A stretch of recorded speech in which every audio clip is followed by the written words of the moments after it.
All right, hello, welcome back. Um, I just need to check that this is recording.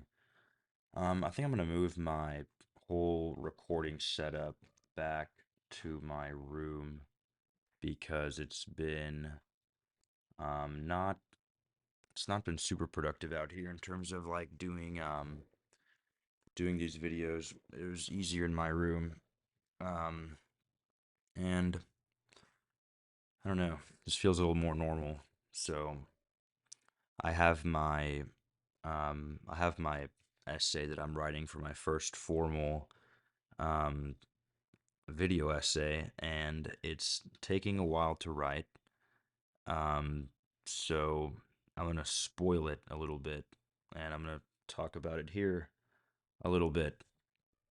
So basically, I was thinking about how people think about things.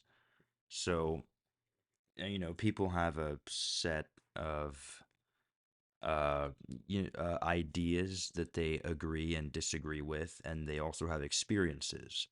And I thought I would boil down people's w- willingness to accept or reject new ideas and new experiences based off of their previous ideas and experiences. And so everything, basically I don't know what started first. I don't know if the ideas started first or if the experiences started first. I guess technically you're born, that's an experience, so maybe the experience starts things. Um, but it's like a very the idea of ideas and experiences is in itself an idea. So my framework kind of like explains itself because my own framework can be explained through um, my own framework. Um, I don't really know what that means. I don't know if that's like circular reasoning or something, but what was I gonna say? It's a parallel to nature versus nurture, right? Because you're like, well, what came first? Um, I think that there is no nature without nurture, and there's no nurture without nat. Like they can't be in a vacuum. Um, but um, these experiences that you have allow you to accept or reject different ideas. So, for example, if and this is like completely a random example. If immigrants come to America from a country that's like classically communist, they're gonna come here and enjoy capitalism. Whereas people who come from like other countries might not accept this idea based off of their experience, or maybe someone was is from like a war torn country or a country with like an oppressive governmental regime. They might lean a different way, and like politics is a very um I guess like an applicable and easy way to think about to to reason about this, but this applies for like a lot more. And in my essay, I don't really have any examples because I want to keep it, very abstract and let people, see these patterns emerge for themselves. And I don't want to taint it with like, my own examples and my own sort of like biases. But the whole reason I was making this video is because I wanted to explain, where I come from, but also explain more so like where like not even how I view the world, but how I view that the world is viewed. That's kind of the point of what I'm writing here. And so it is a system that explains itself. Um, and so I just need to develop the idea. So, it's called like writer's block or like laziness or something. Like I've been writing it for a while, and I'll just refactor a sentence. Actually, it's a programming term. I'll rewrite a sentence, just to try to explain it, just capture it in a shorter way. And um, Yeah, sometimes I don't know what to write anymore. And I know that there's a lot to write. Um, but sometimes your juice is just gone. Um, this is what I've been working on. It's probably not going to mean much, but this is a language called Smalltalk. This is completely unrelated, by the way. But this is an interesting programming language from the 1980s, I think. Um, I think it came out like after Lisp.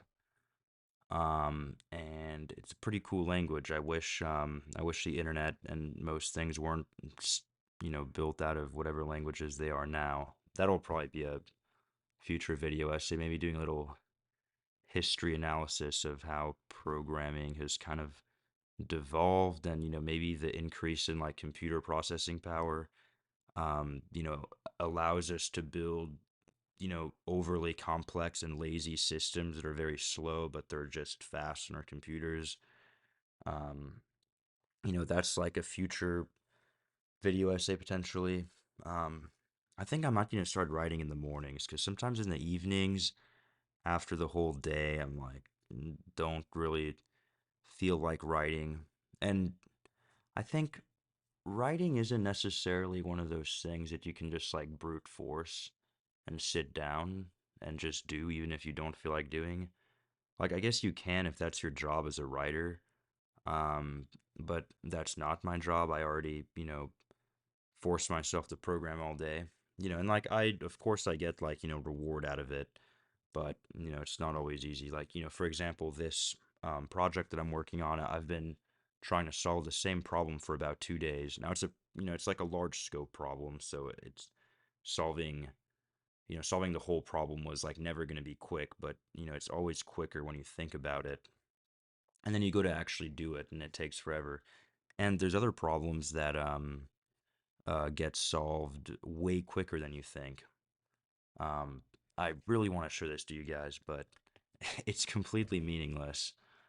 Um, yeah, so, I'm not a writer, so I don't, I feel like do enough work per day. Um, so I don't want to do more. But if I do it in the morning, maybe I might feel fresh, I might have some good ideas, and then I'll just force myself to program later. And I don't really have a choice. Like, I literally have to do this. Um, if I don't, like, I'm not going anywhere. My life is not this this project is my life right now.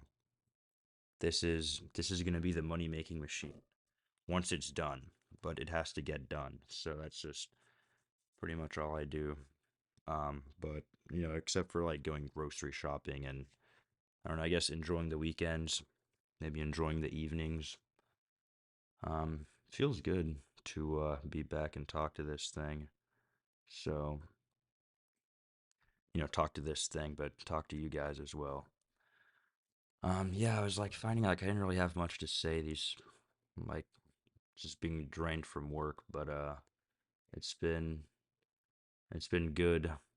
It's been really good work, and it's good to I don't know. I guess share some progress. Well, what is the progress?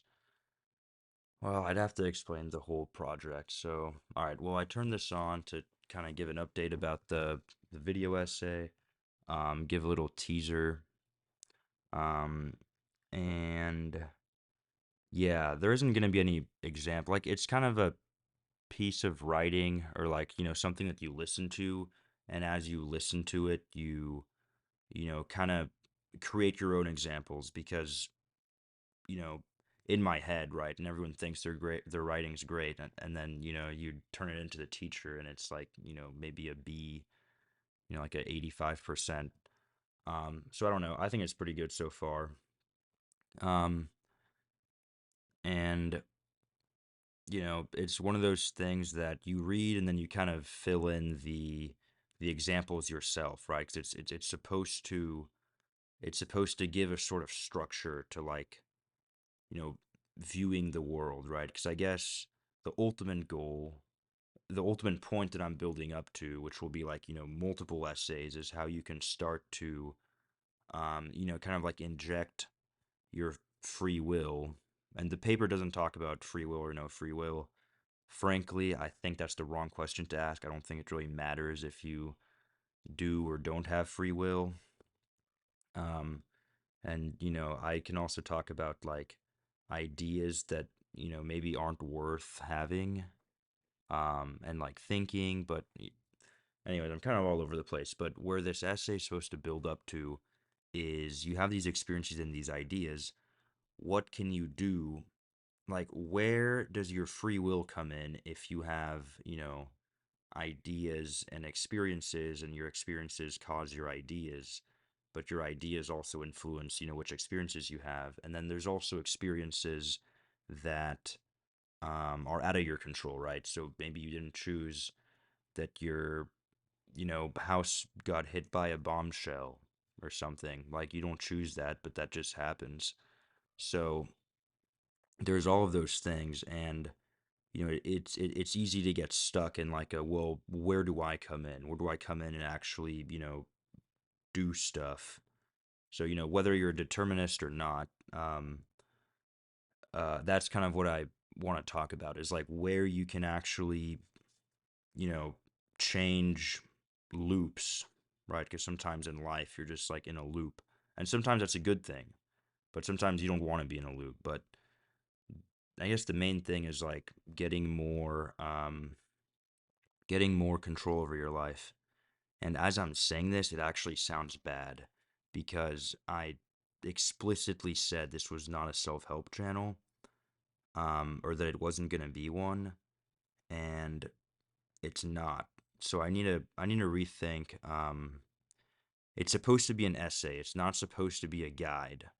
Okay, that's it right there. All right. So I like, as I'm writing, I need to continue to remind myself that this is not a guide. It's an explanation. It's not making. Yeah, so I need to be mindful of that. It's not supposed to be making any. There is no argument, and there's no. um well, I mean, I guess there is an argument, but there's no convincing. There's no convincing it. It's just laying out an idea, and that's it. There's nothing beyond that. There isn't even any examples. So we'll see what it looks like when it's done. But I need to continue working on it.